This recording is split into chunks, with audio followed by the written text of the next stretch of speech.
Dans l'œil du VAR, bien évidemment, on revient sur France-Autriche, le premier match de l'équipe de France lors de cet Euro 2024 en Allemagne.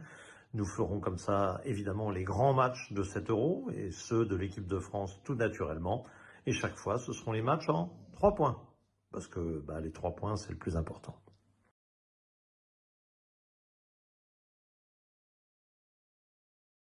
Les clés de ce France-Autriche en 3 points. Le premier point, c'est évidemment le résultat, qui est fondamental pour l'équipe de France. Il apporte justement 3 points. Ce résultat, une victoire contre l'équipe d'Autriche, courte au niveau du score. Elle aurait pu être plus nette, mais et le match est d'autant plus intéressant que l'équipe de France a été challengée littéralement par une équipe d'Autriche qui a pu surprendre, qui a mis beaucoup d'intensité, parfois un peu trop de coups, un peu trop de vigueur dans les contacts, mais quelque part c'était un premier match assez idéal pour rentrer dans la compétition, parce que réellement cette équipe d'Autriche a offert une opposition intéressante. Globalement, le match a été relativement équilibré, mais on a bien vu que la qualité française en ce qui concerne les attaquants faisait la différence et que l'équipe de France, honnêtement, aurait dû faire beaucoup plus tôt l'écart et se mettre à l'abri et rendre le match plus facile. Mais il se trouve que bien son principal attaquant, son buteur Kylian Mbappé, n'a pas été dans un jour d'adresse aujourd'hui. Il a manqué pas mal d'occasions, des imprécisions rares de sa part. Et à l'arrivée, il a fallu se contenter donc de ce but contre son camp de Weber pour faire la différence sur une action de Mbappé du reste.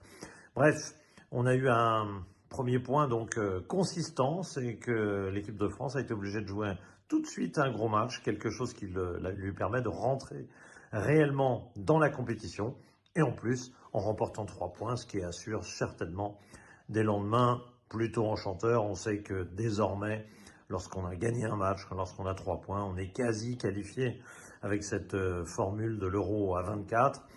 Il faudra quand même être vigilant, évidemment, contre Pays-Bas et Pologne, ne serait-ce que pour assurer le meilleur classement possible, parce que être qualifié, c'est une chose, mais être qualifié en premier ou en troisième, c'est pas la même. Le deuxième point, eh bien, c'est une énorme satisfaction. Vous vous rappelez la chanson « Quand t'es dans le désert ». Bah oui, voilà. Le deuxième point, c'est Kanté. Évidemment, Kanté dans le désert depuis trop longtemps, on se demande à qui ça sert, toutes les règles un peu truquées, etc. Non, non, il n'y a rien de truqué. N'Golo Kanté est toujours indispensable à l'équipe de France. Et c'est pas parce qu'il a joué en Arabie Saoudite cette saison et que tout le monde était là à se dire « Ah mais non, mais il est plus dans le rythme, il n'y arrivera pas ». Bah si, il suffit de regarder ses matchs en Arabie Saoudite pour voir que lui, le rythme, il le met. Qu'il a même développé un petit peu plus de qualité offensive depuis qu'il est en Arabie Saoudite, parce que évidemment il était un joueur fondamental dans son équipe et qu'il allait au-delà de son simple rôle de récupérateur. Et N'Golo Kanté a été absolument remarquable dans ce match, par moments salvateur, parce qu'il a fait quelques retours défensifs essentiels face à des Autrichiens qui n'avaient évidemment pas les qualités offensives des Français, mais qui pouvaient par moments être dangereux. Et parallèlement dans la lutte au milieu où a priori on n'était pas forcément favori parce que on avait tendance à penser que N'Golo Kanté, Rabiot, qui tous les deux, l'un par manque de rythme soi-disant parce qu'il joue en Arabie Saoudite, l'autre par manque de rythme parce qu'il a été blessé et qu'il n'a pas fini, il n'a pas fait une fin de saison très très complète avec la Juve, et du coup, on était un peu inquiet face à un milieu autrichien qui est plutôt le point fort de l'équipe, où il y a pas mal de joueurs habiles pour faire tourner le ballon. On craignait d'être un peu en infériorité dans cette zone du terrain. Alors il y a eu le rôle de Griezmann toujours très utile, très intelligent, même s'il a fini sur les rotules et qu'il a baissé en deuxième période, très intelligent quand même pour aider, pour soulager ce milieu de terrain par son placement, sa vista, son coup d'œil. Et du coup, le milieu était très compétitif et c'est dû vraiment en point principal, je dirais, à ce superbe retour de N'Golo Kanté, retour au plus haut niveau à travers ce match face à l'Autriche. C'était donc le point 2. Et ce troisième point, évidemment, c'est le point le plus problématique de la soirée. Le troisième point, c'est Kylian Mbappé qui a affiché vraiment une envie remarquable dans ce match, qui a emmené souvent l'équipe de France en attaquant souvent sur le côté gauche et parfois dans l'axe. En fait, on a bien compris dans le schéma de Didier Deschamps que Thuram est le complément de Kylian Mbappé, c'est-à-dire qu'il fait tout ce que Kylian Mbappé ne fait pas. C'est-à-dire que quand il y a besoin de défendre un peu sur le côté, c'est Thuram qui s'y colle. Quand il y a besoin de présence dans l'axe, au contact, c'est Thuram qui s'y colle.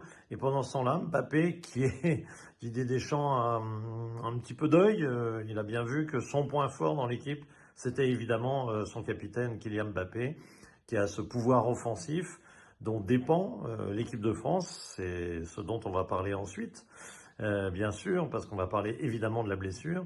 Et donc, Kylian Mbappé, Didier Deschamps a fait en sorte, dans le schéma, de mettre Thuram en complément idéal dans toutes les fonctions, en fait, de manière à ce que Mbappé puisse être libre et s'exprimer à son meilleur.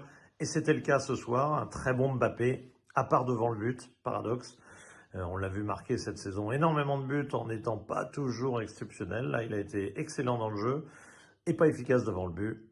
Allez savoir pourquoi, voilà, ce sont les aléas. Par contre, la grosse problématique de ce troisième point, qui est à la base une énorme satisfaction de retrouver Mbappé à ce niveau, eh bien, le gros point d'interrogation sur la suite de son tournoi, parce qu'il a une fracture du nez, il a un déplacement de la cloison nasale. Sera-t-il opéré? Là, on parle juste après le match, donc on n'a pas tous les éléments, mais sera-t-il opéré? Va-t-il rater plusieurs matchs? C'est un vrai risque. Même s'il joue avec une protection et autres, il ne pourra pas jouer tout de suite après une opération, c'est assez évident. Et donc, il risque de rater des matchs et poser donc un vrai problème à l'équipe de France, même si évidemment le plus important se jouera à partir des huitièmes de finale, ce qui laisse un petit peu de temps théoriquement au capitaine des Bleus pour revenir et se préparer idéalement. Voilà, c'était les 3 points de ce match. Ils sont dans l'escarcelle de l'équipe de France, qui est quand même très bon, évidemment, pour la suite. La suite, ce sera le match contre les Pays-Bas, un match à la fois prestigieux et peut-être pas le plus difficile de tous. Je pense que le match de l'Autriche, quand on le repensera au tournoi de l'équipe de France plus tard, on se dira, mais dis donc, c'était un sacré match celui-là, il fallait le gagner, c'était pas si évident. Ce sera peut-être plus facile contre les Pays-Bas, allez savoir. Mais pour l'instant, projetons-nous donc vers le deuxième match et terminons-en avec ces 3 points. Et évidemment, vous pouvez ne pas être d'accord avec cela ou avec un seul d'entre eux et évidemment me donner la réplique. Merci.